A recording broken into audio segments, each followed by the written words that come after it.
haven't done a weekly reading yet, so I decided to do one so I could introduce the astrology dice.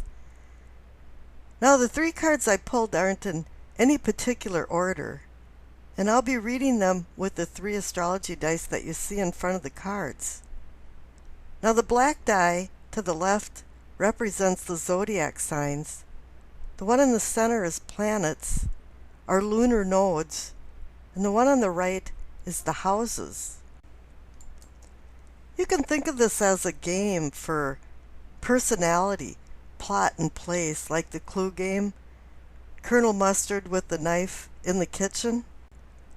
After I'm done doing a reading with the cards, then I'll do a combination reading of the cards and the dice. So essentially you're getting a tarot reading and a horoscope at the same time.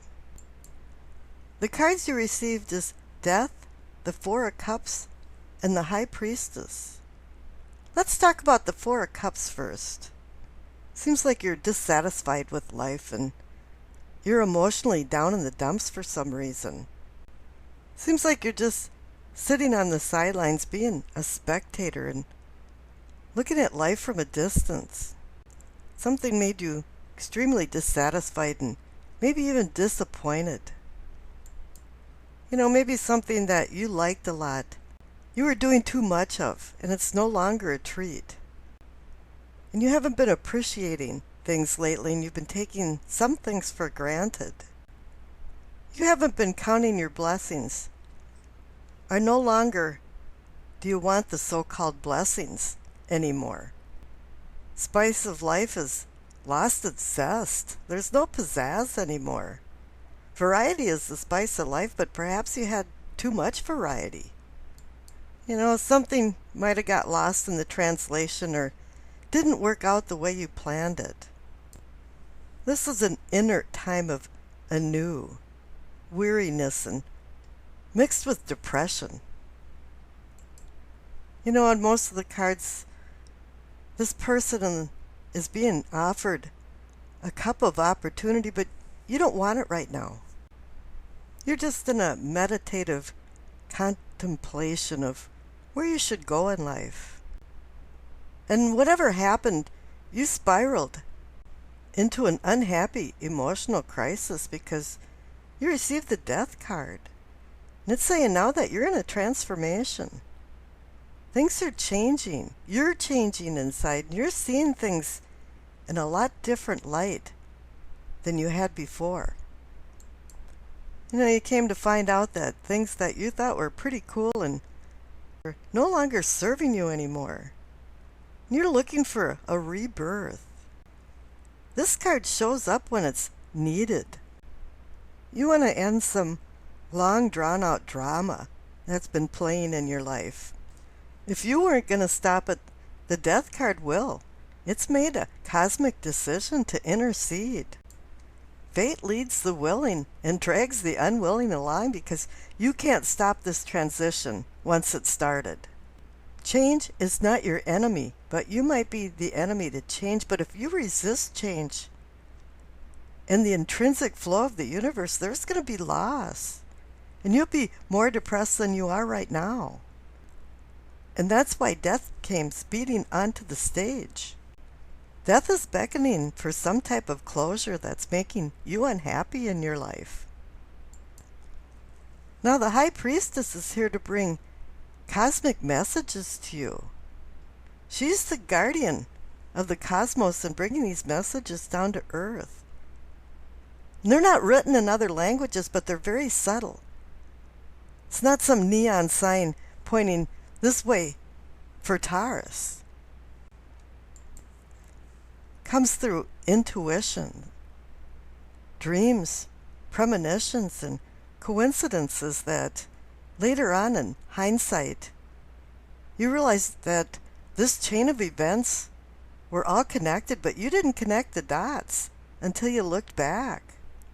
But her illuminative messages are very subtle, and you have to be vigilant to recognize them. And when you do recognize them, you have to be able to interpret them. Okay, and then I rolled the dice, and you received Gemini, Pluto, and the 5th house.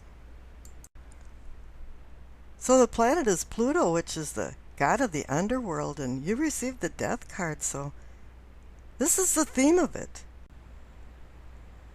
You know, there's many mysteries and allures of life and death that attempt to embrace the hidden secrets behind the priestess's veil. And here it's throwing you into a spiraling death card transformation. Sometimes prodding into the mysteries levies a huge price to pay for the answers. This reading isn't about the power of life, but the power of death and darkness cast by the underworld god Pluto to the shadow self. But the cosmos will intercede with messages from the high priestess. You know, Taurus is the master of practical matters, but Pluto has other plans for you. That's if you allow yourself to be drawn into a tangled web of temptations. You may seek out excesses of pleasures and perhaps the wrong type of pleasures. This is indicated by the Four of Cups card. And Pluto brings upheavals and drastic transformations in his wake, as foreshadowed by the Death card. And it's urging you into the light of enlightenment. It might sound paradoxical, but it's true. The extreme meeting of good and bad forces is causing a titanic clash.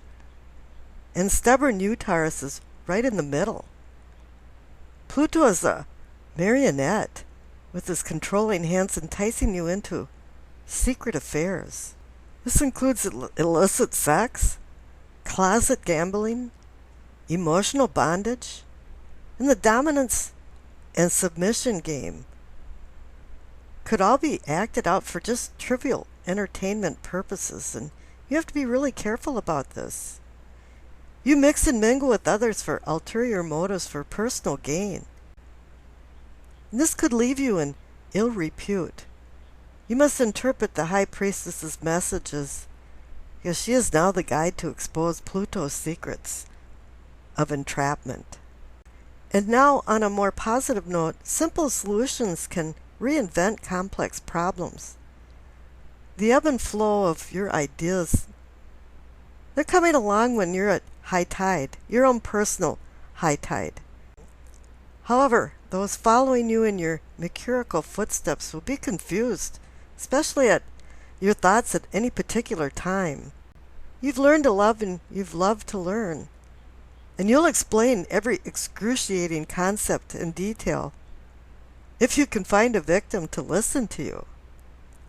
An impromptu excursion for the adventure is possible if you have the time to escape the gruel and grind of modern life. Physical exercise will massage pent-up emotions, because this has been a real high-strung week.